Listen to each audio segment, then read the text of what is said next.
for every reserve around the country.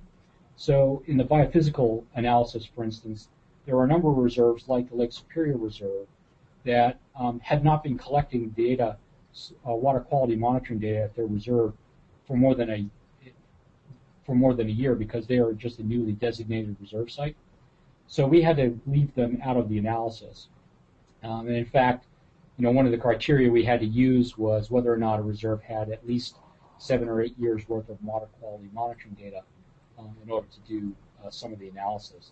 You also noticed that there were some reserves identified in that table that had no information related to sea level rise, biophysical sensitivity, as well as temperature change exposure.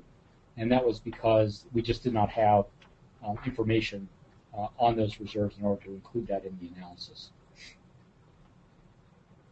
Okay, thanks. And it looks like Jeff and Eddie may be ready to go.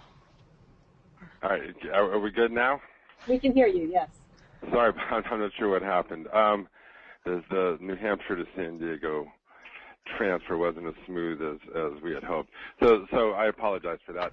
So yeah, we're going to give a bit of a, Danny and I are going to give a bit of a focus on what we're doing here in the Tijuana River Valley.